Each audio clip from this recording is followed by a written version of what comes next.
Hello everyone. Sorry for the slight delay there, and good morning or good afternoon or good evening, depending on where you are. And thank you all very much for joining our webinar today. Although it says below my face that I'm Caroline Skymore, I'm actually Michael Rundell. I'm the editor of the Macmillan Dictionary. And, you know, as a dictionary editor, well, I don't get out that much, and so it's always a nice thing for me to have the opportunity to talk about what we're doing at Macmillan Dictionaries. And this is actually quite an important moment for us because we're about to celebrate 5 years of the dictionary being online. And that means, you know, 5 years of us learning how to operate in a new medium, learning what it can do for us. But that's not really the point of today. The point is about you, what this can do, what the dictionary can do for you. What I would like to do is not so much just tell you about the features of the dictionary, but try to explain in what ways it can support you, in what ways it can assist you, whether you are a teacher of English, a learner of English, or you just need to use English in your professional or academic life. So let me move on to the next one. Okay, here's an outline. We'll talk a little bit about what dictionaries are for. I'm talking about redefining dictionary because I think this is really the point of a lot of what we're saying is that the idea of a dictionary has got a lot bigger and wider and broader than it used to be. Then there's a question about why don't you just use the web if you want to find things out. I'll talk about the receptive and productive functions of a dictionary and also about a third function, which in a way is how we redefine the dictionary for the digital age. And say a little bit about what we've done in the last 5 years and what might happen in the next 5. So, first, whoops, sorry, moved on too fast there. What's a dictionary and what can it do for you? Here is a definition of dictionary, which comes from the last printed edition of the Macmillan Dictionary. And it says, a dictionary is a book, well, we kind of know already that it's not just a book, that gives a list of words in alphabetical order and explains what they mean. Well, that's okay. I guess if you went out into the street and asked people what a dictionary was, they might say something quite similar. But it's actually quite limited because it only focuses on the idea of it telling you what words mean, and there's kind of more to it than that. This is the definition that we have now in what we call here Meadow. Just means Macmillan English Dictionary Online, and we often call it Meadow for short. And Meadows are nice places too, so it's kind of a nice name. So this one says, a reference resource, so not just a book, which provides information about words and their meanings, well, we knew that already, but also their uses and pronunciations, and dictionaries can be published as books or as a digital product. So that's kind of more like it. It's more than just meaning. This is the kind of range of information that you'll get from a dictionary. Semantic information, of course, what the words mean, how many meanings do they have. There's also the whole question of phonology, pronunciation. How do you say this word? And in the online dictionary, of course, as well as the old IPA symbols, you can hear how words sound in either British English or American English. And then, very importantly, how the word is used. How it combines with other words in order to create meanings and make sentences, and that's a lot about syntactic patterns, about collocation. We'll say a lot more about this as we go along. And what kind of context is it used in? Is it a formal word? Is it a word mostly from spoken English? Is it from some specialized area like medicine or law or engineering or something like that? And then the question of how frequent the word is, and therefore how important it is, because those two things are pretty much linked. Well, here's a good question. Why not just go to the web? Everything's on the web, isn't it? And it sort of is. As an online dictionary, we are now part of this much bigger world of search. Search is the whole operation process whereby people go to the internet in order to find information. It's not just information about language, but about anything. And as we know, search is dominated by big corporations like Google, or if you're in China, Baidu, if you're in Korea, Naver, and so on. And, sorry, lost my... We know that quite a lot of the people who arrive at the Macmillan Dictionary site get there via a search engine, and often without even specifying that they're looking for the Macmillan Dictionary. I'm guessing that most of you who are at the webinar today don't fall into that category, but an awful lot of people do arrive in a way by accident at the Macmillan Dictionary site, and part of our job is to try to convince them that they ought to stick around, they ought to come back, because we have things that they're not going to find in other places. But as it says on the slide, if you want to know how a word sounds, there are places like How to Say, which is a free online talking dictionary of English. If you want to know what a word means, well, there are hundreds of English dictionaries on the web. If you want to know about collocation, there's one I found called the Free Online Collocations Dictionary, and so on. But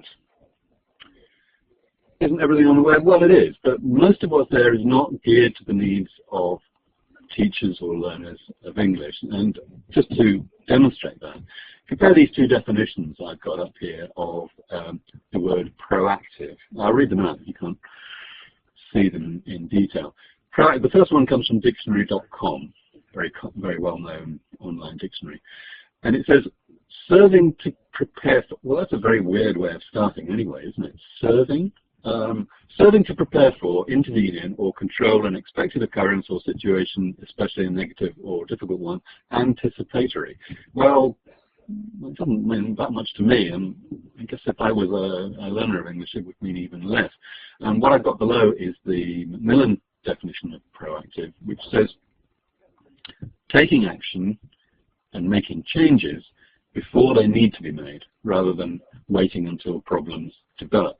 I'm pretty convinced that that's an awful lot better and easier to follow, and is telling you what the word means without using all sorts of difficult vocabulary. Here's another one. I found this one called the Free Online Collocations Dictionary. This is a screenshot. Obviously, you can click on these things where it says examples and so on.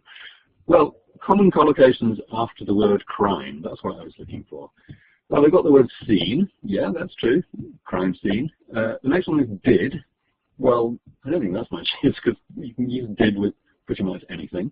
And being and has. These are not, in my view, collocations. Murder, well, okay, that's a crime. Common collocations after crime. Well, scene again. And then all sorts of other words that don't seem to be of much use. I'm going to show you now what you would find if you looked in the Macmillan Dictionary at crime. This is just part of it. But what you see here is not just a kind of random list of collocations, but carefully selected, very frequent collocations, which are the ones that you really need. I mean, the first one there is commit a crime, which was completely missing from the online collocations dictionary. And if your dictionary doesn't tell you that, then it's not really much good. And then there's solve the crime, combat crime, crime prevention, crime rate, and so on. And it actually goes on. There's a lot more than what you see there. But you get the idea that, yes, you can go to the web and find pretty much anything you want if you look hard enough. But it's not really the kind of information you need, and that's the point of this slide. Is it specifically designed for your needs as a teacher or learner or regular user of English? Is it based on corpus data reflecting English is actually used in real communication? And critically, can you understand it? I didn't understand that definition of proactive. I'm guessing quite a few other people didn't. And most importantly, is all the information you need all in one place or all over the web? Well, actually, it's all over the web. So what we're saying about the Macmillan is that all the information that you need is right here on one website. So, sort of back to basics. Why do we use dictionaries anyway? I think I sort of divided this up into short-term needs and long-term goals. Short-term needs means you're doing some homework or you're reading, or whatever, you need to understand what you read. That's what we call the receptive use of a dictionary. You may need to create a text yourself, therefore you're using the dictionary productively. Those are both the sort of short-term needs, but really your long-term goal is to become a better speaker of English, right? To learn and understand how the language works, and this includes areas like language awareness, life skills, achieving accuracy and fluency. So those are the sort of areas that I'd like to expand on. We talked first about receptive uses. 3 questions to ask there about any dictionary if you're using it in receptive mode in order to understand something you've read or something you've heard. First of all, can you find what you're looking for? Not always easy. Can you understand it when you find it? And actually, is it even there? So here's one. Can you find what you're looking for? This is the thing about idioms. I'll read these sentences out. I don't know if you know this idiom, which is about closing the stable door after the horse has bolted, which means that you're taking action about something, but it's too late because the problem has already happened. So these are all examples taken from our corpus. The new law, in effect, shuts the stable door after the horse has bolted. It's too late to close the stable door after the horse has bolted. It was like locking the stable door after the steed had bolted. Steed is another word for horse. And then there's another one here. We need to lock the stable door before the horse bolts. Well, that's a tricky one in terms of planning. We often call idioms fixed expressions, but actually they're not that fixed. There's often a lot of variation in the way people use idioms, and that makes it hard to find in a dictionary. Almost impossible, actually, in a printed dictionary, but much easier in ours. And this is what you would do if you wanted to find that in Meadow, in the Macmillan Dictionary. All you need to do is pick a couple of keywords from the idiom, for example, horse or stable or bolted, any 2 of them, and just leave the software to do the rest. Here's the search box. I've put in horse and stable. I could have put in stable and bolted, or I could have done it the other way around and put stable and horse.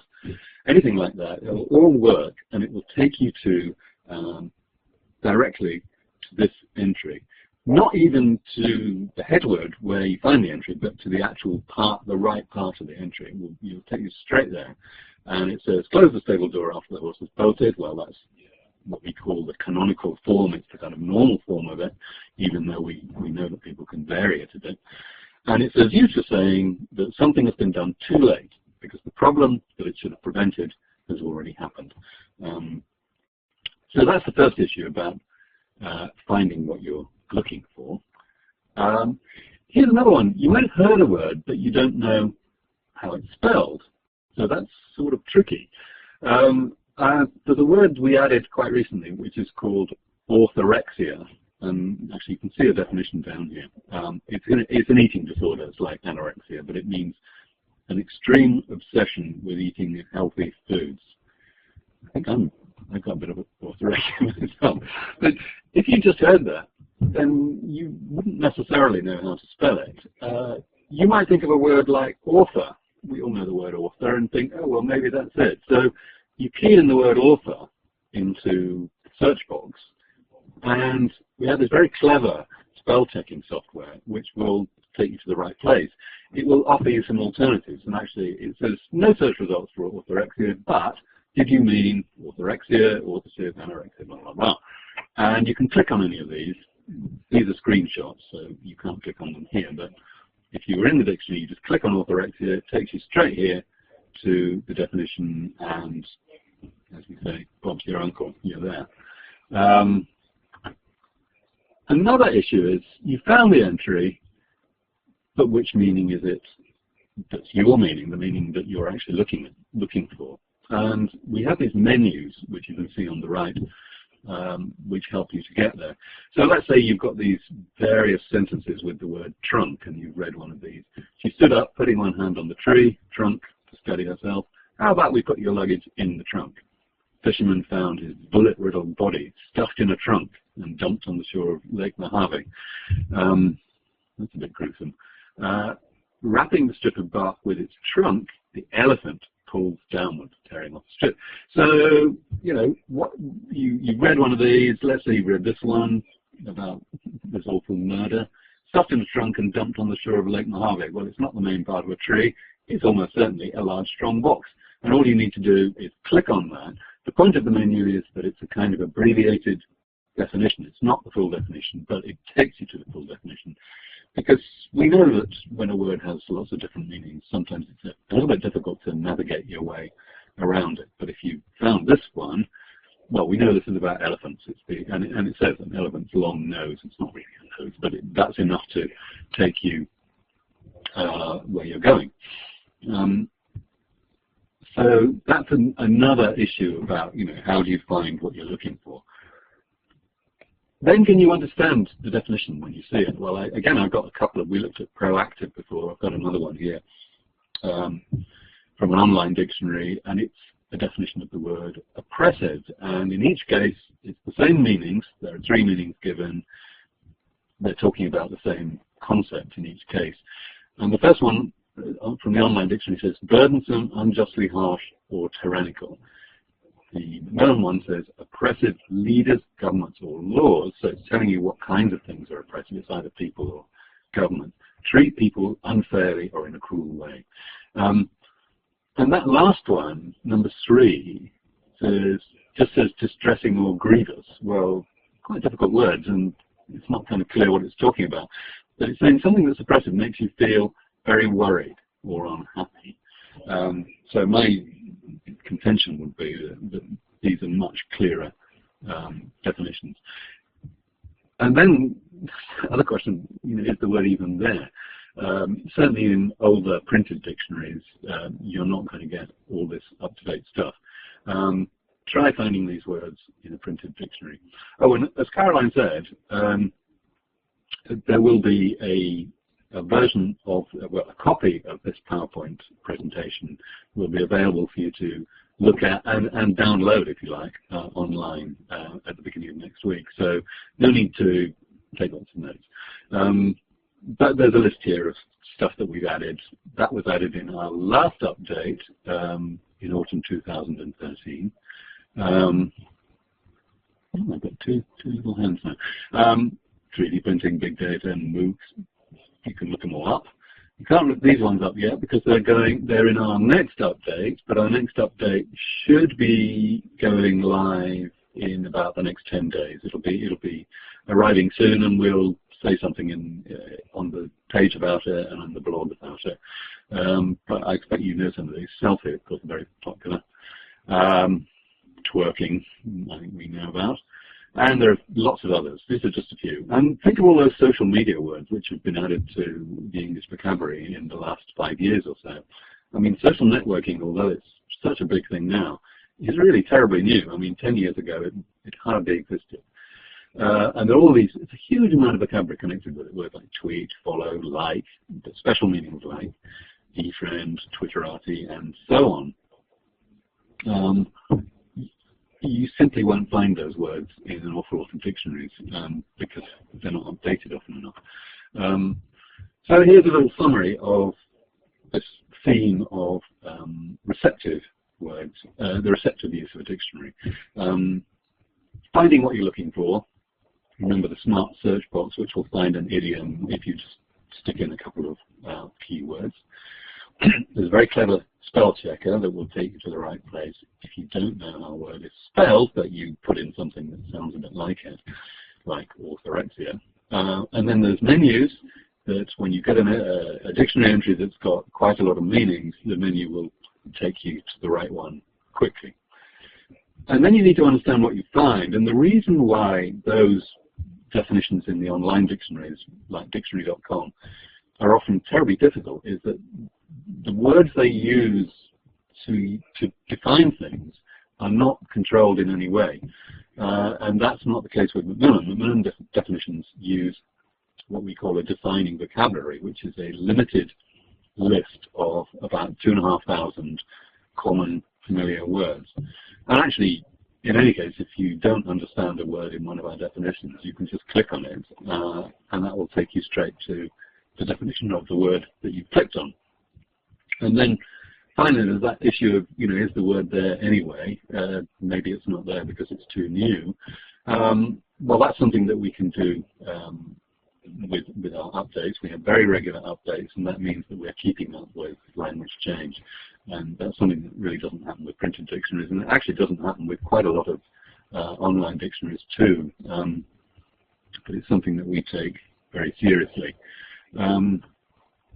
Okay, so now we want to go on to productive uses of a dictionary. And there are many ways you can use a dictionary productively when you're creating your own text. And these are some of the things that you need to know. How is this word pronounced? How can I use it in a sentence? How does it combine with other words in a way that is both natural and idiomatic, but also grammatically correct? What kinds of text, what kinds of situation can I use it in?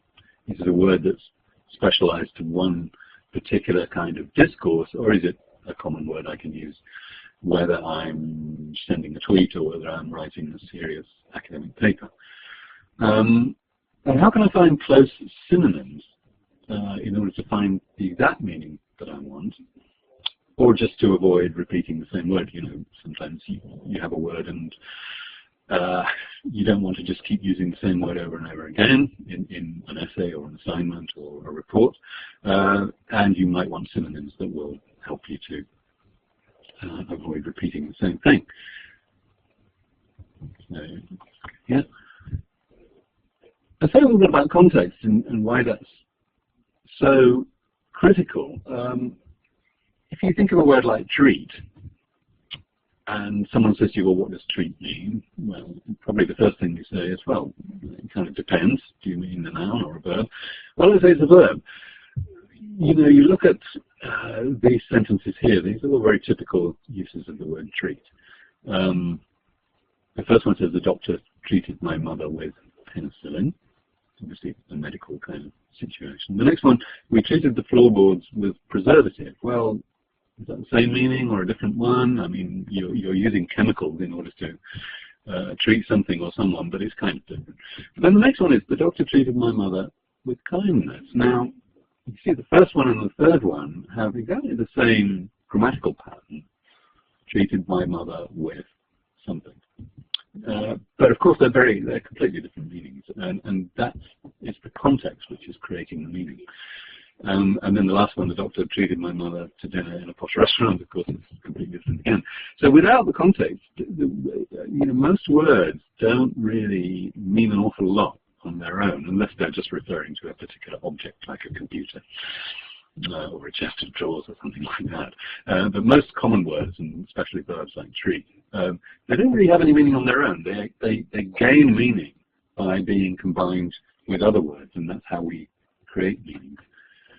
So here's a couple of examples of what you get in Macmillan Dictionary. If you look up treat, the verb, this is meaning one.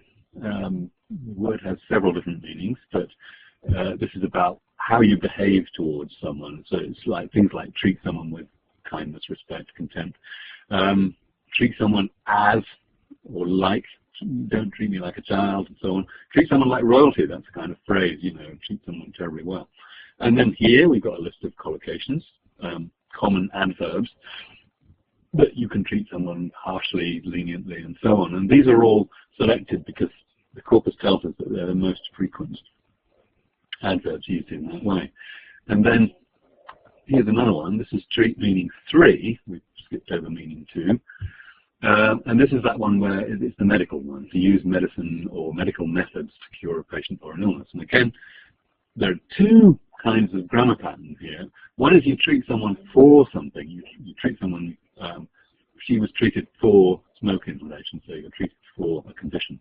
But then treat someone with something, that's the medical treatment. A combination of medication and exercise, patient, blah, blah, blah. And again, a list of common objects. You treat a disease, you treat a disorder, you treat an illness, and so on. So there's an awful lot there. Maybe there's a bit too much sometimes, and there is a solution to that. Because if you look at the dictionary, you will see that to the right of the keyword, in this case treat, there's a little button that says show more or show less. And you click on the button. If it says show more and you click on it, you get into the show less mode. And if you're in the show less mode and click on it, you get to the show more mode. And this is what you see here if you want show less. Now just compare that with, look at number 3 here. It says, to use medicine, medical methods, blah, blah, blah. Vitamin deficiency can be properly diagnosed and treated by a doctor. That's all you get there for number 3 in show less mode, and that is the same as in show more mode, you get all this stuff. So the point of this is that if you get to a dictionary entry and it's very big and it looks a little bit difficult to find your way around, go into show less mode and you get a quick overview like this, and we get all 4 meanings there shown in a kind of abbreviated form. And then if you say, oh, well, the one I'm interested in is number 2, then you go into show more mode and look at that one in detail. So, you know, there are lots of different ways of managing the way that you get into the dictionary. Then there's the whole question about register, style, being appropriate, finding the right word for the right situation. So imagine a sentence like this. A Buckingham Palace spokesman said, following her state visit to China, Her Majesty, Queen, is knackered. Well, it's the right meaning. Knackered means very tired. That's what it says here. But there's something wrong there, isn't it? It's not an appropriate way. I can't imagine a Buckingham Palace spokesman using a word like that, because, as the dictionary says, well, first of all, it's only British. I think speakers of American English, speakers of Indian English may not even know this word. But also, it says it's very informal. So it's not the right word to use.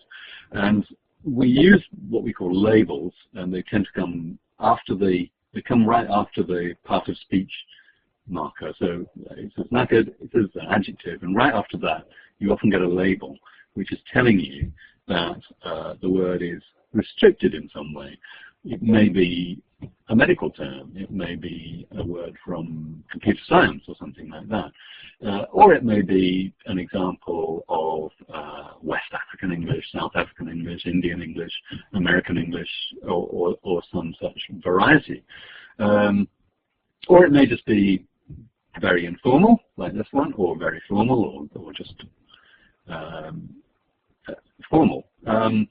And therefore, you know, you can use that information to decide whether it's the right word to use. Well, okay, so if knackered isn't the right word, how do you find out what is? So here we are, back in that entry that we just looked at. It means very tired. And you see here, there's a little red T button. T stands for Thesaurus. And we say here, this is a very important feature of the dictionary, particularly if you're in productive mode, if you're using the dictionary to create your own text. Every word, phrase, and meaning in the dictionary links to a Thesaurus entry. So that includes not just meanings like this, but also phrases. I mean, if you go back to the entry for, what was it, close the stable door after the horse has bolted, there will be a T button there you can press, and you'll be able to get other phrases or other words that mean something similar. In this case, we're pressing that button, and this is what we get. It's part of what we get. We get a whole list of words that are in the same general area. They all mean tired. Tired means you're tired. We all know tired. Exhausted is extremely tired without enough energy to do anything else. And that would have been a nice word to use here for the old palace spokesman.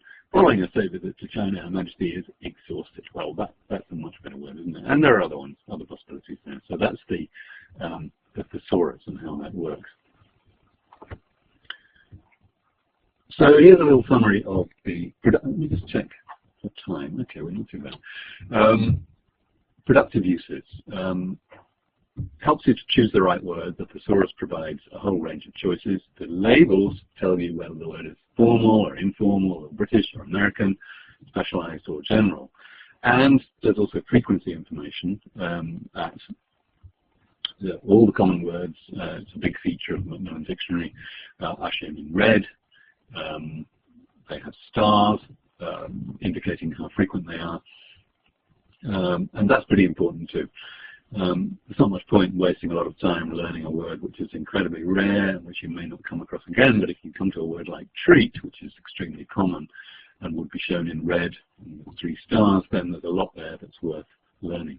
And then it'll tell you how things are pronounced. You can see it in IPA or you can listen to it, and how you use it in a sentence. Getting the syntax right, getting the grammar right, and getting the right collocations so that you sound natural. So, sort of thinking about redefining the word dictionary again, we might need to go back to our definition and upgrade it. So it says it's a reference resource, so that's kind of good.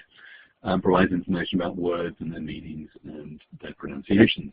Does that tell the whole story? I think it doesn't now, actually. I think that you need to think about dictionary as not just in the old way of this book where you flip through and look up a word to see what it means. It's a much bigger, and I like the word resource because it's that gives you an idea of the breadth of information that's available. So it's a reference resource which is a dictionary and a thesaurus, which of course you can't do in a printed book. You'd have to have 2 separate books and cross-refer from one to another. I don't think that would be very efficient. It's adapted for receptive use when you're decoding words and text, and for productive use when you're encoding words to create your own text and you want to do it both accurately and naturally. And it's continually updated. Okay, we've seen all that so far. Just say a few facts about updating policy. We update the dictionary 3 or 4 times a year. The last update of 2013, which was, I think, in about October, this is what it included: 88 new words, 38 new meanings and phrases, and 188 revisions. That's quite important. We looked at existing entries, definitions, examples, grammar codes, frequency marking, and so on, and changed them to reflect changes in the world. Some examples of changes to definition are things like we had to change the definition of camera. I mean, cameras used to be objects which had films in them, and you took the films to be developed and all that stuff. Well, most pictures that people take nowadays, they take with their mobile phones. And a camera is a part of a mobile phone, largely. On the other hand, you get a word like floppy disk, which used to be very common, which younger people probably don't even know what they are. So that's, we still have the word there, but we had to change it to say it's a kind of obsolete technology. Meeting, well, we have lots of meetings now where people are not necessarily all together in the same room. You can have meetings with people who are in a different continent, and we quite often do. So that had to be changed. We also changed the frequency marking. You know that common words in Macmillan are shown in red, the less common ones in black. We have to change those in order to take account of changes in the use of words. So, for example, the word genetics, climate change, and text as a verb to text people, they have been promoted from being black words, uncommon words, to red words, because they're used much more often now. Whereas conversely, words like fax and cassette and aeroplane, which were frequent words when we first launched the dictionary many years ago, have become much less frequent. So they've been sort of downgraded from red to black. We have other ways of keeping up with language changes as well. Some of you will know we have a resource called the Open Dictionary. The Open Dictionary is available on our website, and that's a crowdsourced dictionary. That means that we don't write the entries in it. The entries are written by you, by members of the public. People contribute material to the Open Dictionary, and we've got almost 2,000 entries in there already, and it's growing all the time. And the nice thing that often happens is that a word that somebody has sent us to the Open Dictionary and put their own definition in and so on gets kind of promoted to Meadow, to the main dictionary. That's happened with the word selfie, for example. It arrived in the Open Dictionary just over a year ago, February 2013. Somebody sent it in, and it's going to be in our next update anytime now. Crowdfunding was actually sent to the Open Dictionary in 2010, quite a long time ago, and we put it into the main dictionary in 2013. That happens all the time. Another way that's for keeping up with the way language is changing is to look at our buzzwords column. Buzzwords is a bit different. That's a weekly in-depth column which is written by our colleague Kerry Maxwell, and it takes a really deep look at some new vocabulary that's very topical and current. It happens every week. This has been going even longer than the online dictionary. It's been going since 2003, so we already have a very big archive of material on language change. But there's more than that. There's a third function for what we're calling the dictionary. We've talked about the receptive function, we've talked about the productive function. I want to say something about the language awareness function, which is less about individual words. It's more about the language as a whole, kind of understanding the language system and how English works. And we have a lot of resources that will contribute to that. To give some examples, there are videos. There's a page that you can go to here, which has got several interesting videos, and actually there's a new one coming very soon on the whole system of red words and stars, our frequency marking system. And that's a really nice video, actually. I was just looking at it yesterday, and that's going to be ready, I think, on the 1st of April.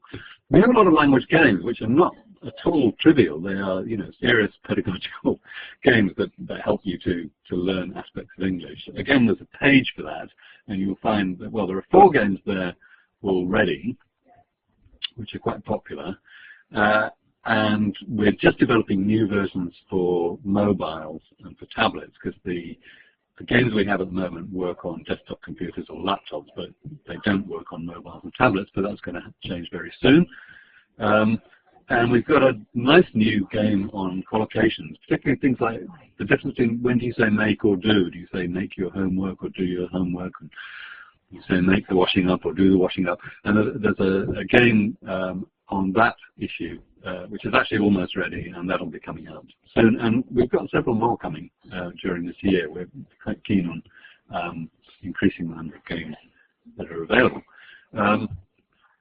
There's also things like downloadable resources for teachers, worksheets, e-lessons, lesson plans, puzzles, whatever. That's on the language resources page. So if you want to download the copy of this PowerPoint next week, you can get all those links. Social media, of course, terribly important. We have active communities on Facebook and on Twitter, and there are all sorts of stuff going on there. A lot of discussion, actually, as well, but pronunciation tips, vocabulary building ideas, stuff about global English, and so on.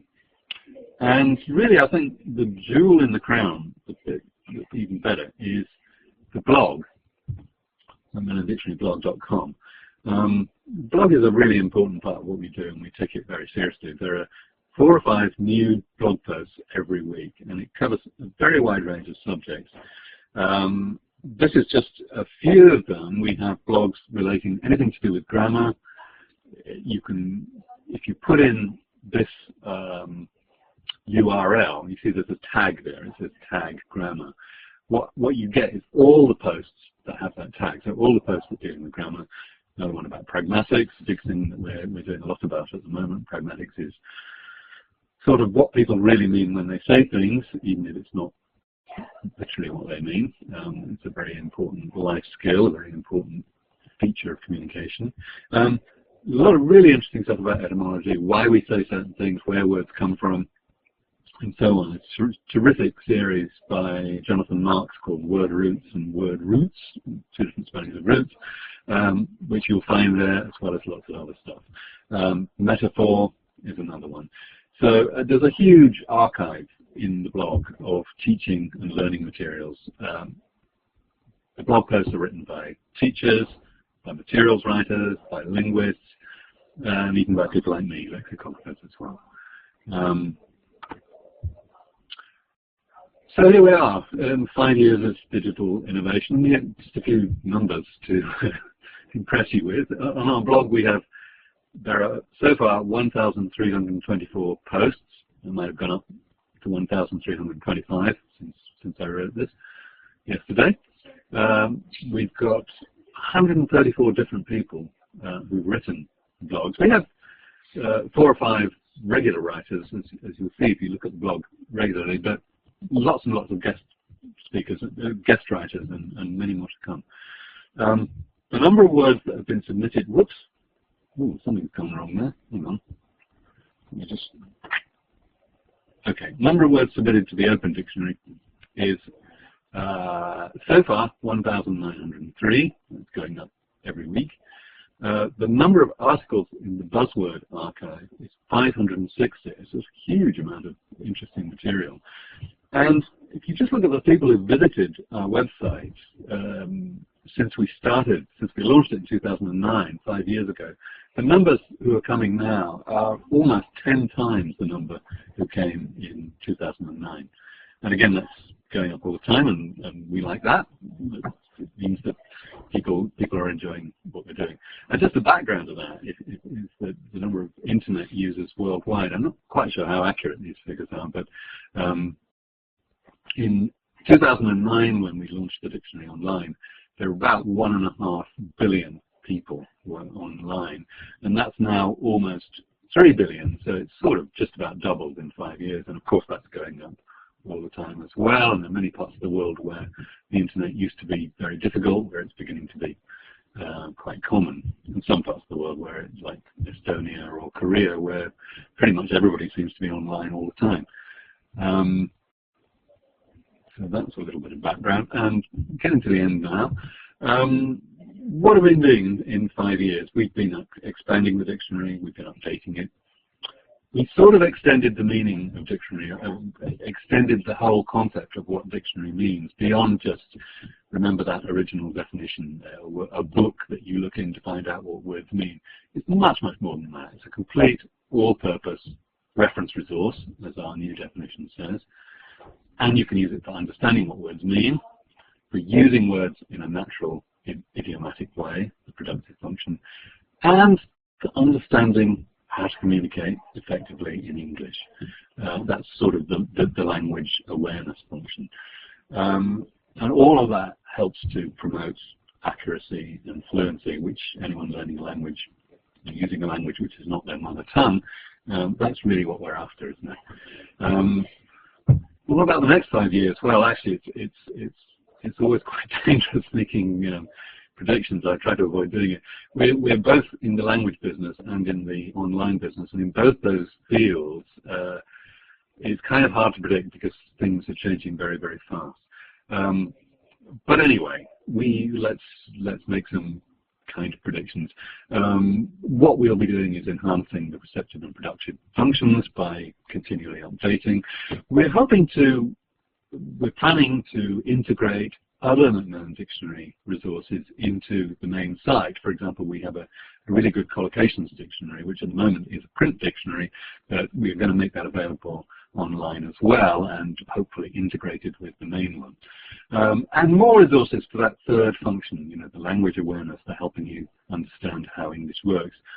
Lots of new games coming, new videos, new lesson plans, new blog themes. All of these things are in the pipeline. So the dictionary is not standing still. It's going to get bigger, it's going to get better, and it's going to become more useful and also easier to use. And I think, yeah, that's my last slide. So thank you very much for listening to me droning on, and perhaps there's a chance for you to get involved and ask some questions. I think I need to probably get Caroline involved at this point. I'm not quite sure where she is, but that's me finished anyway. So I'm just, oh, here she is. So what do we do now, Caroline? Do I? Are there any questions? Oh, well, how do I find out? Down at the bottom. Okay, lots of people saying thanks. That's very kind of you. I'm looking for questions. Thank you. Rather useful. Wonderful. One of my favourite books of all time. Fantastic. Yeah, looking for questions. Well, this is all very nice. I can't believe no one's got any questions, but oh, did somebody say, have we got an app? They're going by so fast. Question, how do I stop this? They're just racing So someone asked if we got an app, and that is also, yes, very much in the pipeline. It's something we're thinking about a lot. I can't give you a date. Oh, okay. Do I need to answer that now? Online dictionary. Okay, yeah. Does the online dictionary include lists of words with their dependent prepositions? Well, yeah. I mean, we looked at the word treat, for example, and you could see that you treat somebody for something, you treat somebody with something, and so on. So where there is, an important grammatical point, like a word like different or bored, do you say different from, different to, bored of, bored with, and so on? The dictionary will list all that sort of stuff. I'm wondering if you could send us your presentation, please. Yeah, it's going to be posted.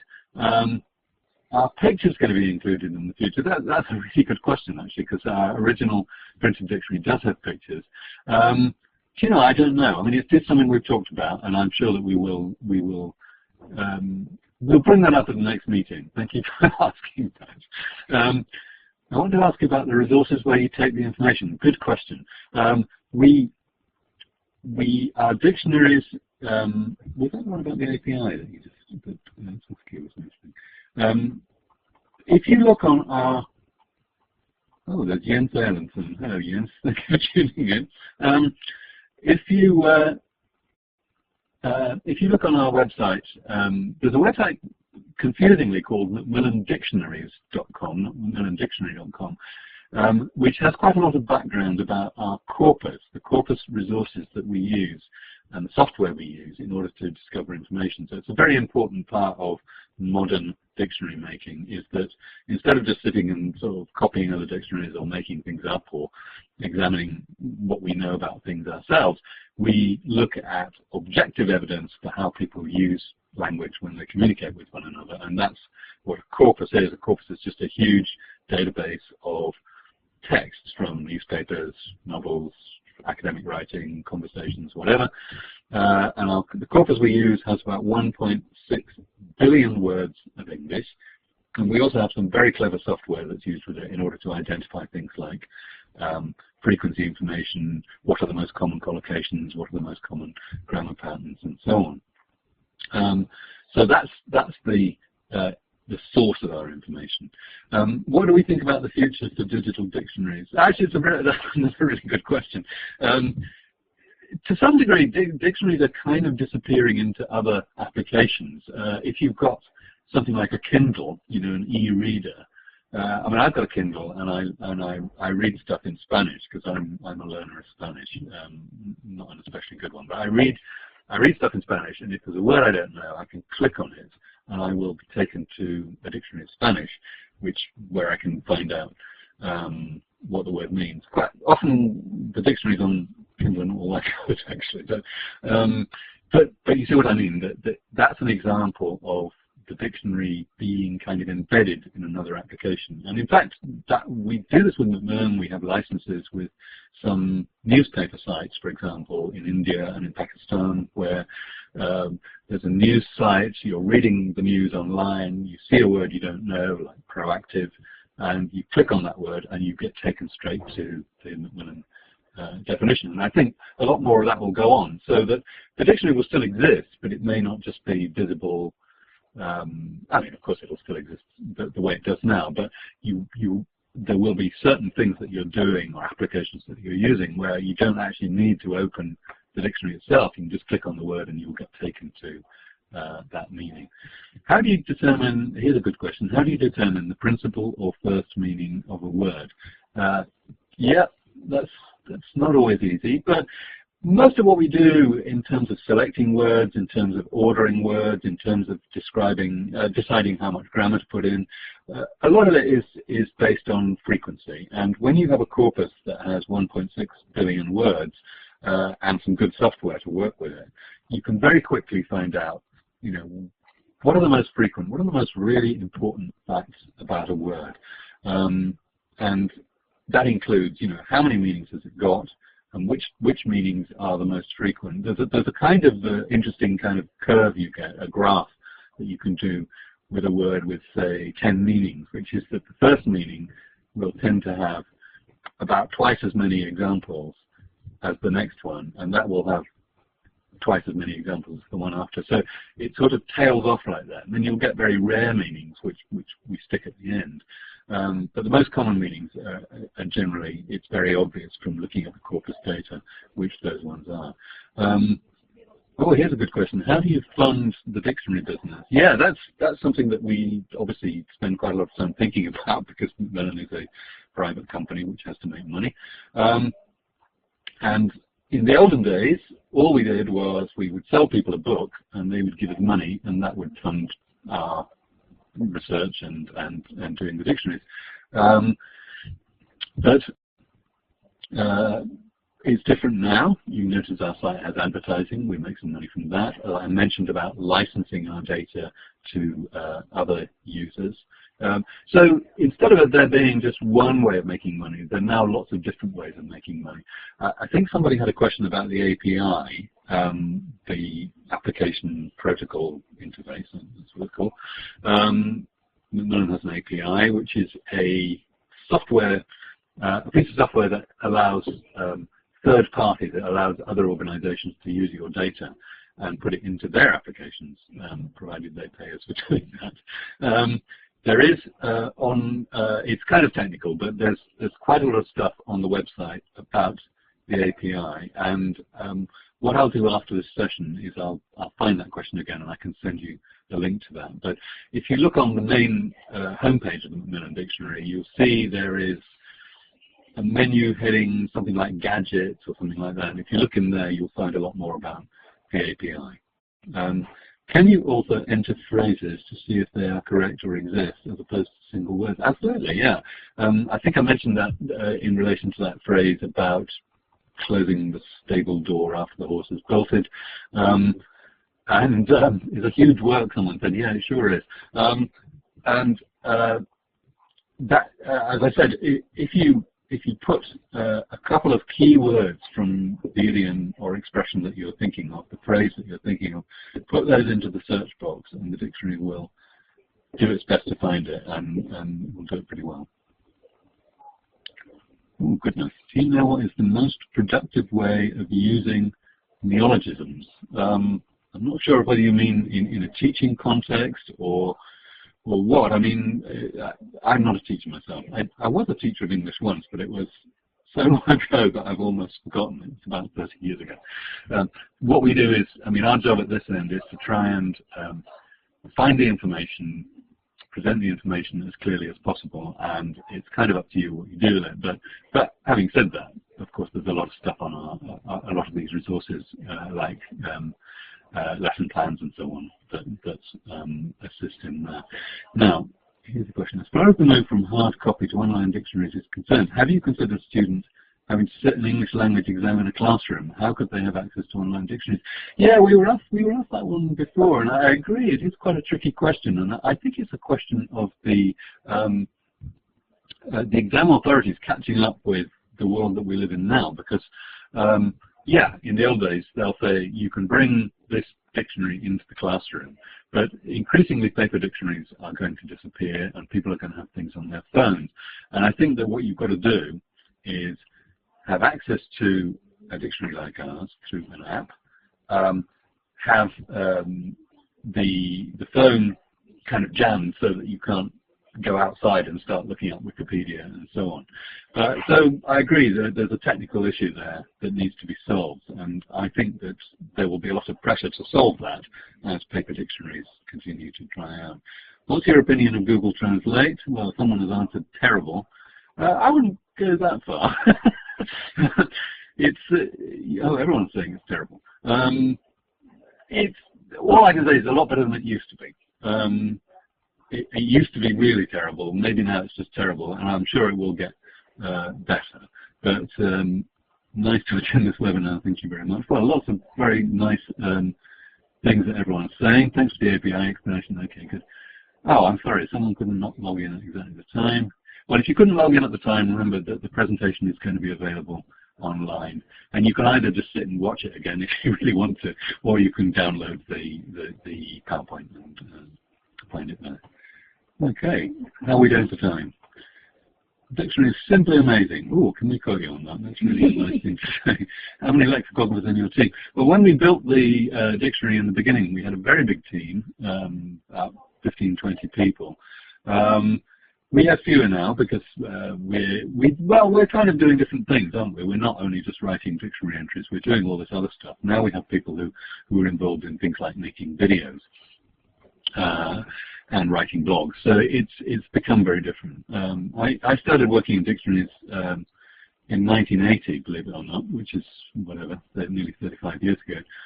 And that's why my hair's so grey. And you know, the world has changed just absolutely completely in that time. And I think it might be best regards. Thank you.